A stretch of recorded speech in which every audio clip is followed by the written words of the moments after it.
Relawan Jokowi dan pendukung Prabowo Gibran menyampaikan pernyataan sikap terkait status hukum Roy Suryo CS atas laporan pencemaran nama baik dan penghasutan. 8 pernyataan sikap yang disampaikan diantaranya meminta polisi untuk segera menetapkan tersangka kepada Roy Suryo CS.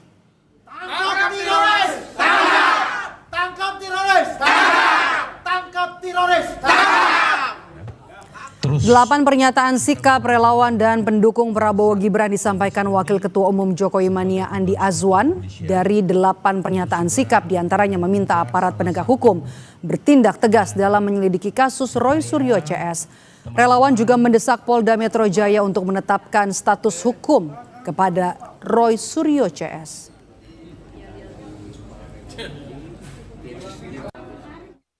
Mendesak Polda Metro Jaya untuk segera menetapkan status hukum terhadap teroris Tifa, Roy Suryo, dan Rismon beserta kawan-kawannya atas dugaan pencemaran nama baik dan penghasutan yang dilaporkan sejak lama. Namun hingga kini belum ada penetapan tersangka. Kedua, menolak segala bentuk pembiaran terhadap penyebaran isu bohong dan fitnah, khususnya terkait ijazah Presiden ke-7 Republik Indonesia, Insinyur Haji Joko Widodo, yang dituduhkan palsu.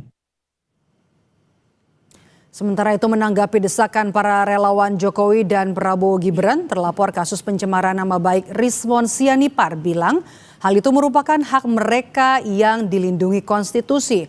Namun adanya ancaman relawan akan menurunkan emak-emak ke Polda dinilainya merupakan tindakan tak beretika.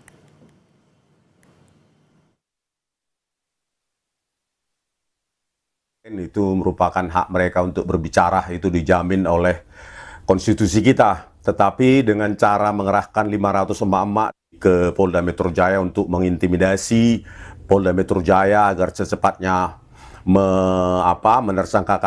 menersangkakan kami, itu merupakan tindakan yang tidak beretika, ya.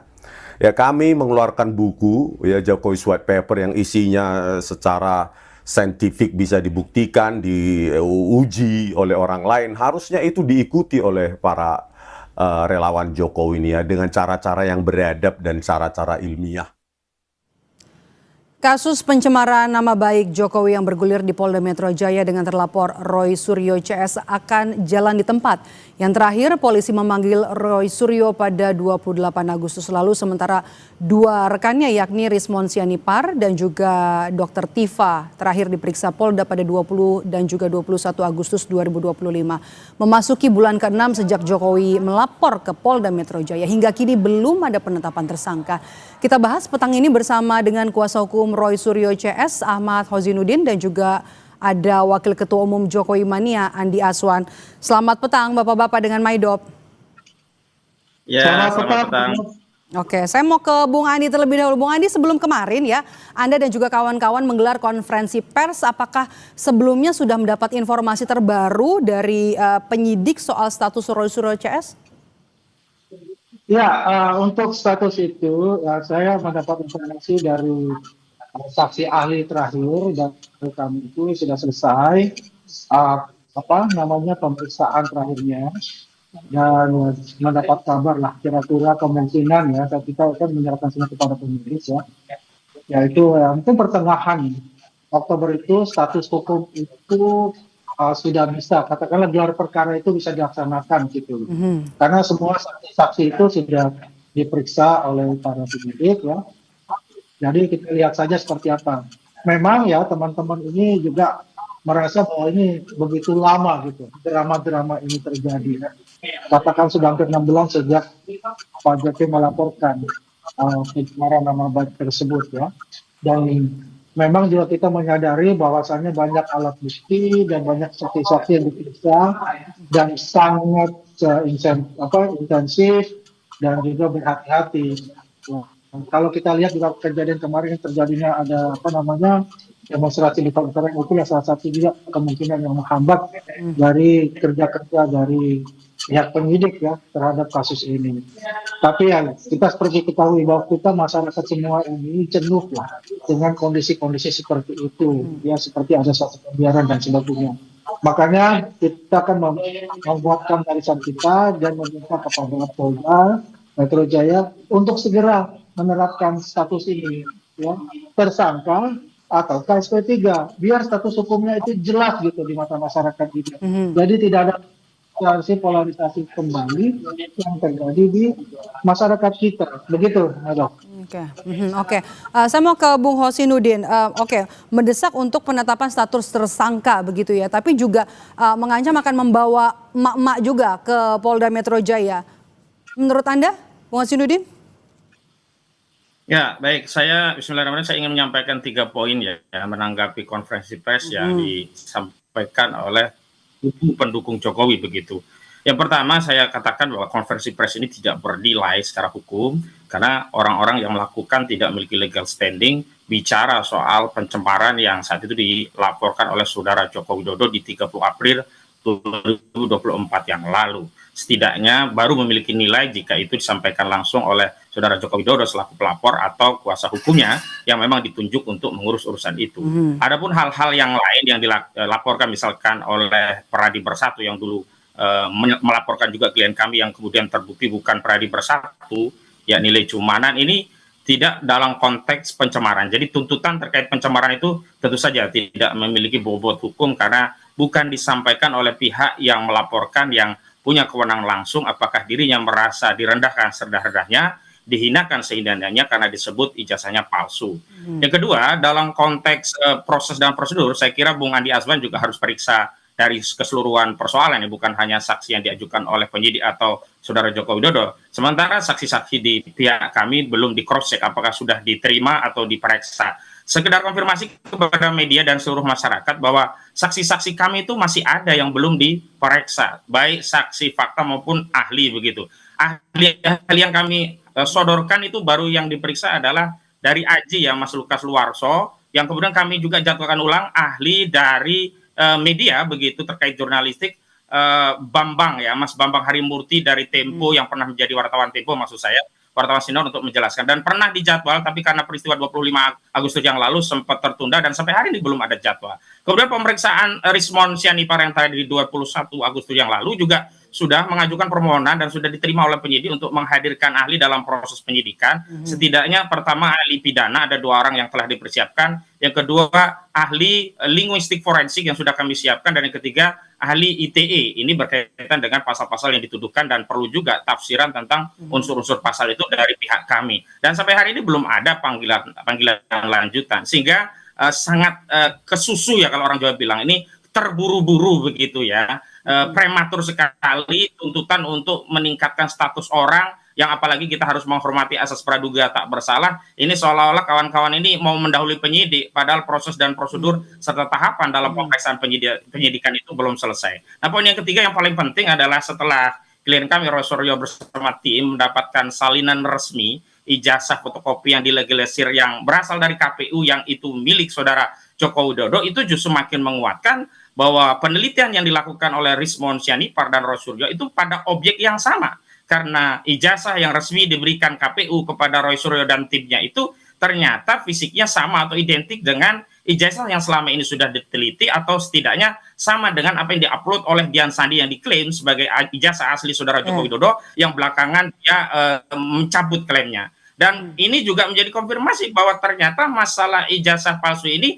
semestinya menjadi temuan baru untuk bisa membuka kembali aduan tentang dugaan ijazah palsu di Barreskrim Mabes Polri, sehingga temuan baru ini bisa berkonsekuensi 2 hal. Pertama, saya setuju tadi Bung Andi Azwan, bisa saja ini bisa menyebabkan SP3 atau surat perintah penghentian penyidikan di kasus Polda, tetapi sekaligus bisa membuka kembali tuduhan ijazah palsu yang sudah dilaporkan di Barreskrim Mabes Polri sehingga masalah ijazah palsu ini bisa diungkap kembali. Tapi kuncinya satu, tinggal menunggu ijazah asli yang diklaim dimiliki oleh saudara Jokowi ditunjukkan untuk dicocokkan sehingga menjadi clear bagi segenap anak bangsa apakah kita benar-benar pernah dipimpin oleh seorang presiden 2 periode dengan ijazah palsu. Begitu. Kita sudah dapat poinnya. Bung Andi, respons Anda ini kemudian tadi prematur, dikatakan terburu-buru dan masih banyak saksi yang belum diperiksa dari kubu Roy Suryo CS.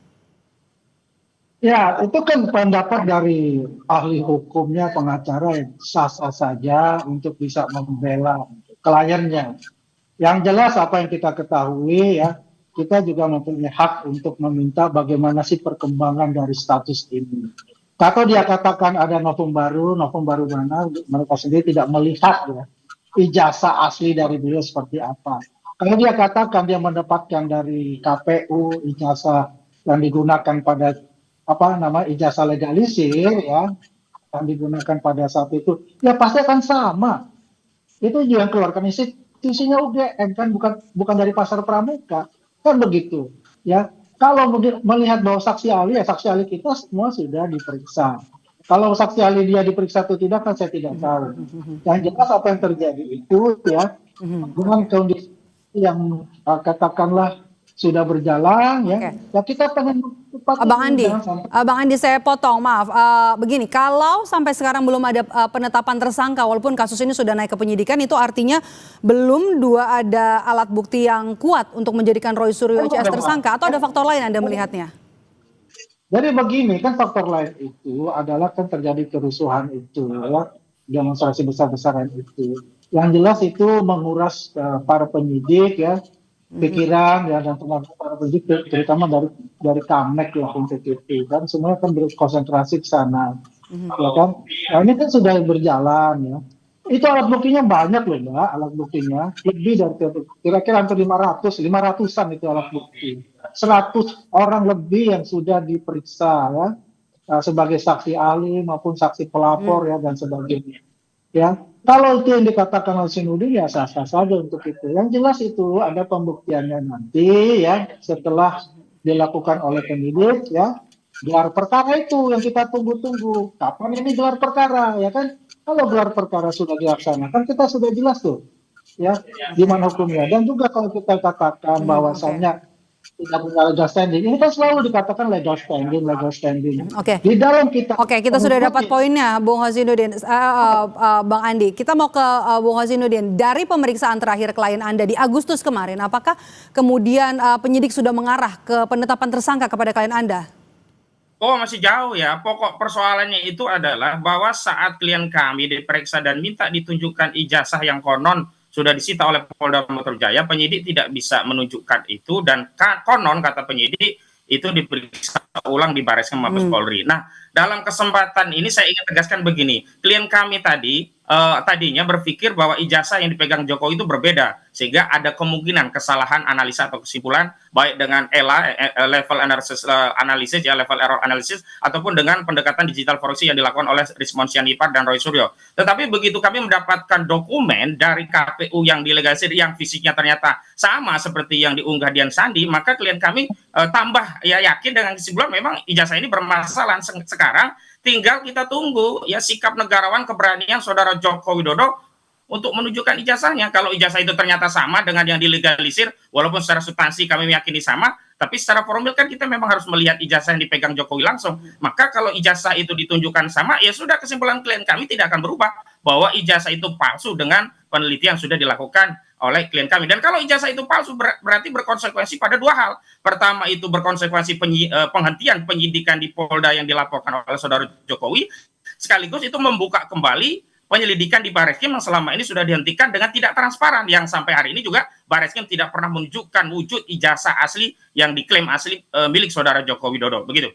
Oke, baik, terima kasih Ahmad Husainuddin, pengacara Roy Suryo, dan juga Andi Aswan, Wakil Ketua Umum Jokowi Mania, sudah bergabung bersama kami di Kompas Petang. Terima kasih Bapak-bapak. Baik, sama-sama, terima kasih kembali.